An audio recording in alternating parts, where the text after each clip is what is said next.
Esto?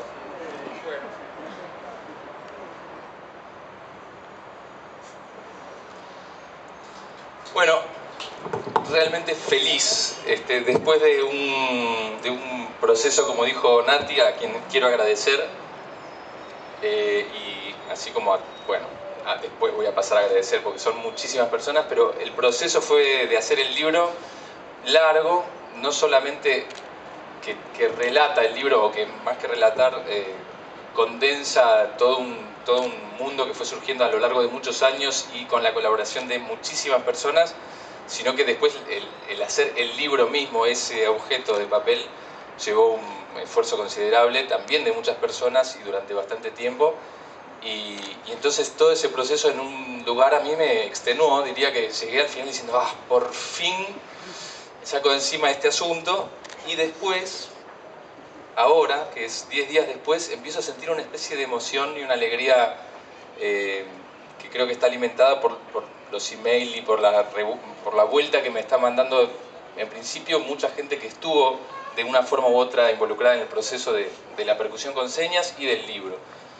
Y bueno, y amigos, muchos de los cuales están acá, muchas gracias por venir, muchas gracias a los medios de prensa que están acá también registrando un poco este acontecimiento. Voy a empezar por ahí, los agradecimientos a la gente del Jardín Botánico, que es este lugar hermoso y que nos lo cedieron, y a todo el personal. Gracias a mi equipo más íntimo, que es con quienes estamos organizando todo esto, Ale Macei, Jorgela Argañarás, Laura López, por supuesto a la gente del editorial, que están por ahí el equipo, bastantes personas trabajando intensamente y un poco como contra su propia metodología por este problema, que es que el libro es relativamente raro para Atlántida. Muchísimas gracias. Esto está en el libro, en realidad. Estoy tratando de acordarme, porque fue un trabajo de días, acordarme de todas las personas que estuvieron participando, a los músicos con los que he tocado en La Bomba de Tiempo principalmente, porque ahí es donde se cocinó de alguna manera, o donde terminó de tomar cuerpo el lenguaje que está expuesto en este libro. Los de Puente Celeste, que son como hermanos y en donde he aprendido y crecido, y creo que nada de esto hubiera pasado si no hubiera tenido yo la experiencia de estar con ellos. Los del colectivo heterofónico, que es una experiencia previa en la que también trabajé con señas, aunque era otro lenguaje de señas, fue imprescindible para después poder llegar a este que exponemos hoy.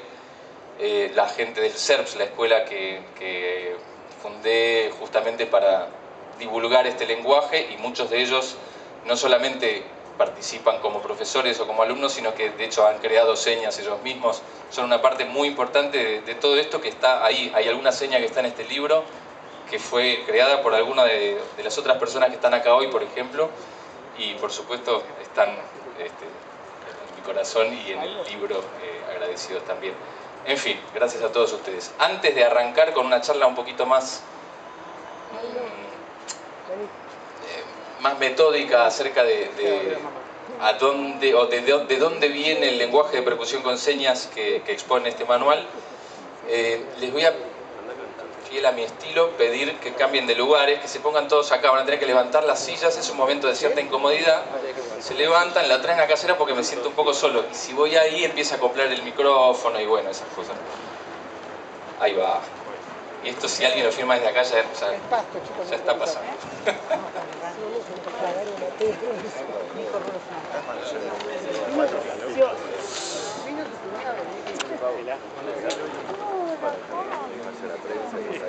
Tráiganse más acá, las sillas, como de forma que las sillas estén antes que los parados.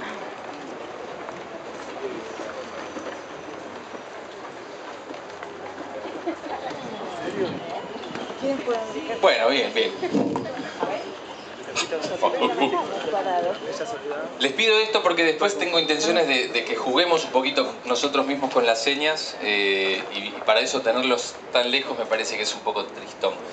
Bueno, lo que quiero es contarles muy brevemente un proceso que es el que desemboca en que este lenguaje haya llegado hasta donde está llegando, y que ahora entonces haga necesario editar un libro para referenciarlo. Me han preguntado muchas veces, y por eso incluso está en el libro un poquito explicado este proceso, bueno, ¿y cómo surgió esto? ¿Cómo se te ocurrió la idea? ¿Por qué trabajas con señas? No sé, en fin, diversas formas de decir o de preguntar lo mismo. ¿Cuál es un poquito la línea de donde surge? Por supuesto, la línea es infinita y abreva en todos aquellos de quienes yo haya aprendido y de cada uno de los que participó aprendió, y de dónde viene todo es imposible de terminar de definir, pero podría marcar un comienzo de la idea de la percusión con señas en la confluencia de algunas ideas separadas que en algún momento se juntaron, y como algo como la leche y el Nesquik, que producen chocolatada y tiene otra gracia que cada uno de ellos por separado, estas ideas se juntaron, se germinaron, ¿cómo se diría? En fin, polinizaron, como sea, y dieron lugar a una idea que me tomó y que de alguna manera me obligó a hacer una cantidad de cosas, a materializar, por ejemplo, el grupo La Bomba de Tiempo o este libro más adelante. Y esa idea, realmente la sensación interna es la de ser una maceta que albergó una semilla que apareció ahí, y que la semilla es de un árbol mucho más grande que la maceta. Es decir, desde el principio lo que pude ver es que podía crecer mucho más allá que yo mismo, digamos, que podía convertirse en algo de interés de otras personas, de interés social o de la comunidad. Y eso fue lo que de alguna manera me esclavizó. Suena fuerte decirlo así, pero a veces la sensación es esa, y me lleva a ir a veces un poquito más allá de donde uno iría personalmente por sus propios intereses.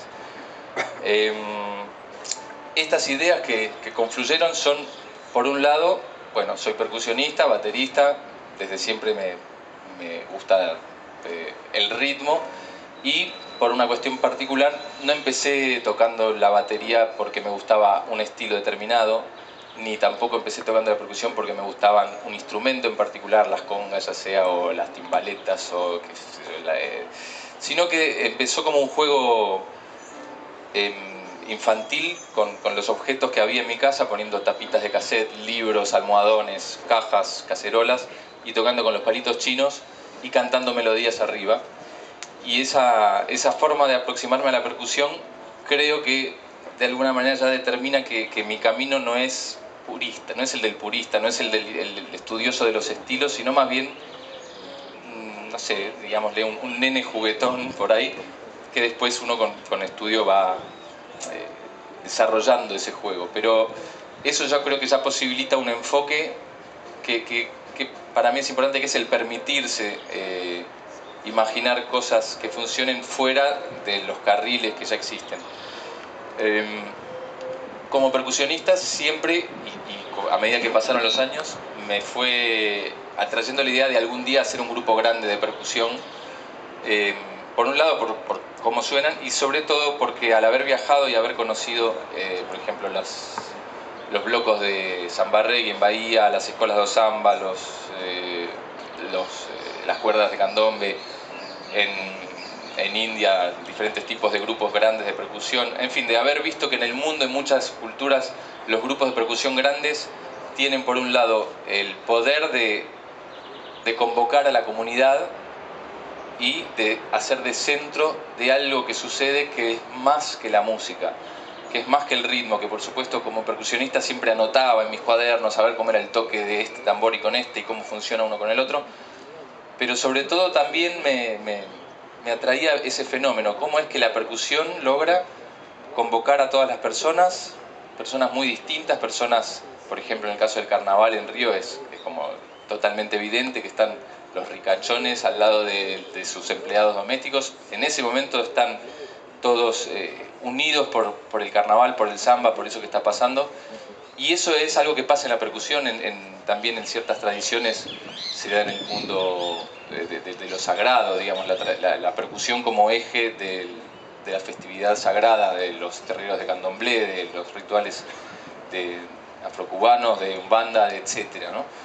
Y eso es algo que pasa con el tambor también. El tambor tiene esa posibilidad, atrae algo en nosotros que está más allá de las diferencias culturales. Por más que los estilos tienen su lenguaje, hay algo en el tambor que genera un vínculo, diría, arcaico, prehistórico con los otros y con el sonido y con el ritmo y con algo que en realidad creo que nos precede. Y bueno, como percusionista, este sueño, ¿no? Por un lado, algún día hacer un grupo de percusión en el que se toquen el tipo de cosas que yo me imaginaba, y esto es totalmente personal, me gustan los ritmos en 15/8 y los no sé qué, en fin, las polirritmias. Tengo mis intereses particulares y me imaginaba algún día comandar un grupo de percusión grande en donde se puedan tocar ese tipo de músicas y al mismo tiempo que pudiera ser para bailar, como un desafío personal. Sé que se puede bailar en un compás de 11/8, porque lo vi en grupos de música balcánica o de Rumania o de Macedonia, y sé que ese estilo de música no es el único que lo puede lograr, es un ritmo, y si está tocado bien, si está bien construido el ritmo, seguro que se puede. Después, otra idea era, o más bien, más que otra idea, una línea de trabajo fue, yo venía trabajando con berimbaos, un instrumento que me encanta, que es por un lado muy limitado, tiene 2 notas en su forma tradicional, y al mismo tiempo es vastísimo porque eso hace que uno se pueda concentrar en el sonido del instrumento y no tanto en las melodías que puede tocar. Bueno, como berimbaoísta soy bastante, no sé, sui generis, no soy un tocador tradicional, por lo mismo que dije antes, y entonces desde el principio empecé a jugar con el instrumento y a efectivamente buscar otras notas, lo toco sentado en vez de parado y busco qué sé yo. Y eso me permitió empezar a grabar en portaestudios, hace mucho, esto habrá sido en el 90 más o menos, 1990, empezar a grabar 4 berimbaos, cada uno en una nota, y buscar armonías con los berimbaos, que era para mí todo un descubrimiento. Y en algún momento empecé a imaginar sistemas aleatorios para que esas armonías tengan algún sentido.